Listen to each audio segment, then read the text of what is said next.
تسوي صنعة الاحتيال. وس قصر تسوي بيان ده قصر ما كده قصر كنا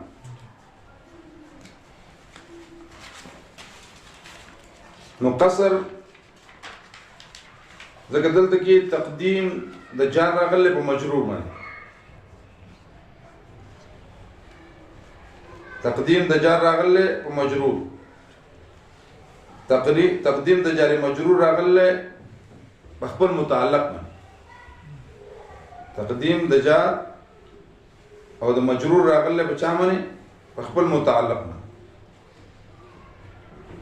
نو چې تقديم ده جار او ده مجرور بخبر متعلق راشي نو دې ته ویل تقديم ما حقه تأخير يفيد الحصر والاختصاص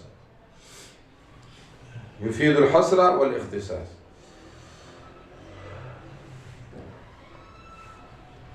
أو دي تسوي قصر تقديم ده ما حقه تأخير يفيد الحصر والاختصاص دي تسوي قصر. نو قصر بدري قسمه يو تويل كيجي قصر تعيين يو تويل كيجي قصر تعيين قصر بدري قسمه ده يو تويل كيجي قصر تعيين او قصر تعيين معناه سو چې مخاطب متردد وي شک وي چې دا ټیک ده دا ټیک ده دا ټیک ده دا ټیک نو قصر تعین چې مخاطب متردد وي او دا قصر دلته کې احتمال عقلی دی احتمال عقلی دی او دویم دی قصر قلب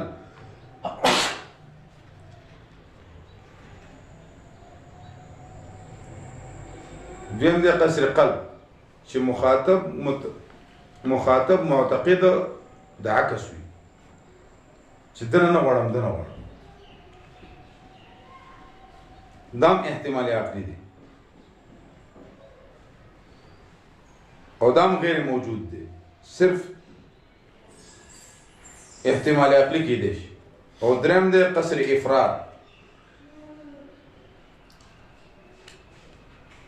قصر افراد چې معتقد چې مخاطب معتقد د شرکت قصر افراد چې مخاطب معتقد د شرکت او دا بیان د قصر په توسط تلخیص او مختصر معنی او دي کتابونو کې بیان شي.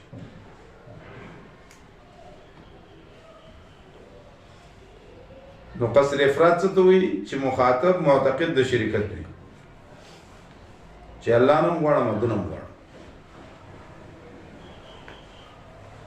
الله نوم غواړم او دنه غواړم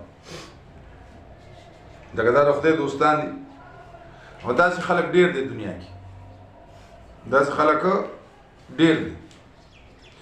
نو دلته کې الله رب العالمین چې کوم قصر راوړ نو دا قصر حقیقي دی په نسبت سره کل ما عدا مولا علی قاری فرمای رحمه الله نو دلته کې قصر حقیقي دی چې صرف د الله نه وغواړه استعینوا نو ځکه وایي چې تقدیم د ما حق و تاخیر یفید الحصر والاختصاص لکه جار مجرور په خپل متعلق باندې مقدم شوی دی نو څنګه دی لکه ایاک نعبد ایاک و ایاک نستعین یدلک بسم الله الرحمن الرحیم نو استعینوا باسمه تعالی خاصه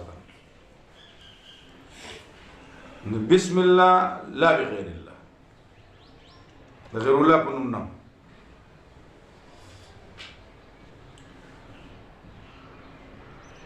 او دا حذف د متعلق د لپاره د عموم حذف د متعلقي د لپاره څه کړل د عموم یعنی په هر کار کې به استعانت د الله نه کوي نو حذف چې راځي هغه د لپاره د عموم راځي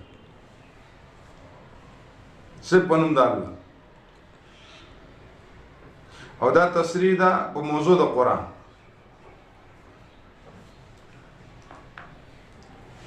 بسم الله الرحمن الرحیم شروع کوم په نوم د الله سره الرحمن چې بیا د مهربان الرحیم رحم والا دی.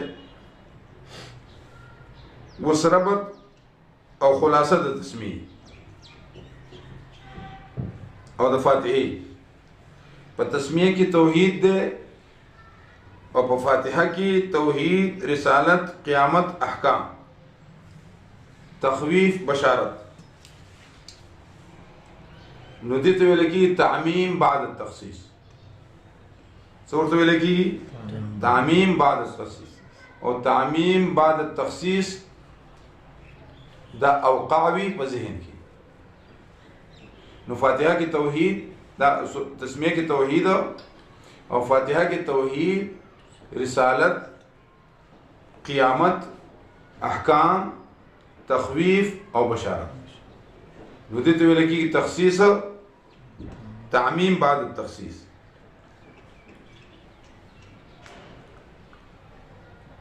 و شرافت او فضیلت د سورۃ فاتحه ابن عباس سے فرمایي چې جبرئیل امین د نبی علیہ السلام سره ناسو په څنګ کې ناسو، نو یو ډیر سخت आवाज راغی، یو غړز شو،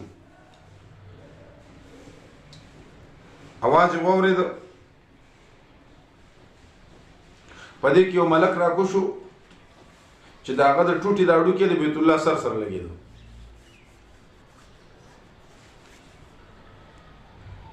جبرئیل امین نبی علیہ السلام ته چې دا دروازه اوس کولاو شو، دا مخکې نه کولاو شو، او دا ملک چې راغی دا دنیا ته اول ځل راغی. هغه ملک نبی علیہ السلام ته وی چې ابشر بالنورین اوتیتهم، دوا رڼاګانې مې دروړې دي، تا ته درکړې شوي دي، یو فاتحة الکتاب او بل خواتیم د بقره، یو سورۃ فاتحه او بل خواتیم د بقره. امن الرسول، او دا امن الرسول باره کې درځي كتبه الرحمن بيده، چې دا الله په خپل لاس لیکلي. څنګه لیکلي موږ ته پته نشي، ما یې لیکو بشه عرش منیم لیکلي. او د دې وجه نه وایي چې څوک دغه وایي نو الله د لپاره کافي کیږي. امن الرسول وایي نو الله ولا څه دی کافي دی. لله ما فی السماوات وما فی الارض.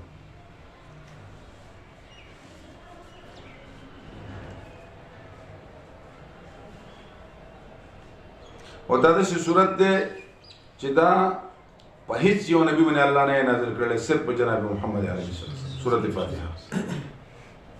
او دا خصوصیت د قرآن کریم د دې امت او جناب رسول الله.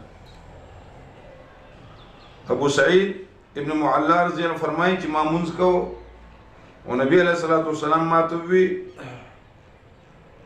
چې تا منځ کو، نو به ما ته आवाज وکړ چې دی خو راشه زلاړ. او نبی علیہ السلام وی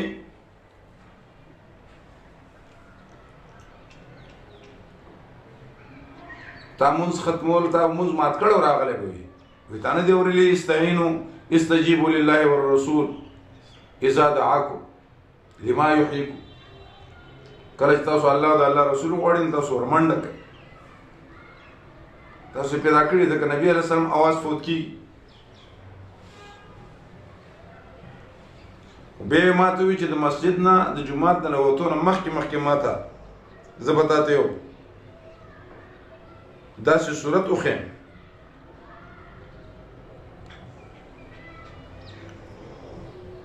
و ما په مطالبه سره نبی علیہ السلام سورۃ فاتحه راته ویل. قبه هي سبب من المثاني والقرآن العظیم. مشکات شریف کی دا حدیث 184 نمبر کی. اس اسامی د سورۃ فاتحه دیتا سورۃ الشفاء ہوئی. او بل یو روایت کی راځي رن ابلیس 4 مرات ہے. ابلیس ضرور چغی د افسوس وستلی دي. رن حين لعن، کله چې الله دې ملعون کو نو د چغو وستل. ورن حين اهبط، کله چې الله جنت نه بهر ورلړه ک په دې کو سره دې یو غرزو ملائکه ته خپل اسونه ونیسه نو دې چغو وستل.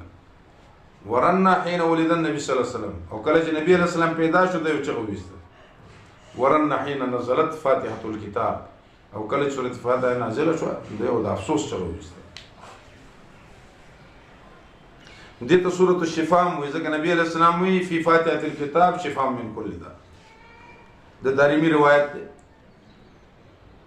لکه یو روایت کې راځي لكل داء دوا ولكل داء شفاء نه راغلي فاتحه بارکه دا راځي فی فاتحه الكتاب شفاء للناس نو فاتحه بارکه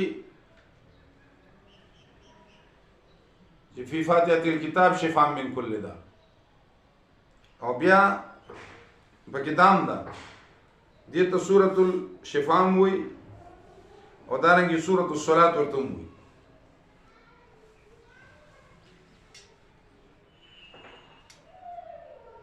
او دارنګه سورۃ الکنز ورته وي مدارک کی روایت نقل کړل حدیث قدسی دی الفاتحه کنز من کنوز عرش کما دا عرش د خزانو یو لوی خزانه او دا ټول خبرې د یقین سره تعلق ساتي او دې ته سورۃ الصلاۃ وي سورۃ مسانی ورته وي سورۃ القرآن ورته وي السبع ورته وي لکه سورۃ حجر کې 87 نمبر آیات کې یہ سبع من المثانی ولقد آتیناک سبع من المثانی او دې ته سورۃ الرقیہ وي صحابه کرام په دې باندې یو سړی دم کړ لطیغ یا سلیم یا مار چې چلے یا لیونه شي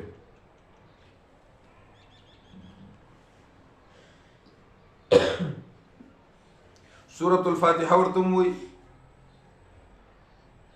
القرآن ورته وي اساس القرآن ورته وي وافیه ورته وي کافیه ورته وي شافیه ورته وي دا پنځه وړ نمونه ذکر دي چې د قران کریم د ټولو مضامینو لپاره فاتحه شافیه کافیه او اصل له بنیاد دی وافیه ده نو د قران کریم لوی مضامین شپږ دي توحید رسالت احکام قیامت تخویف او بشارت د قران کریم شپږ لوی مضامین څو دي شپږ توحید رسالت احکام قیامت تخویف او بشارت او د ټولو ته اشاره ده په سورۃ فاتحه کې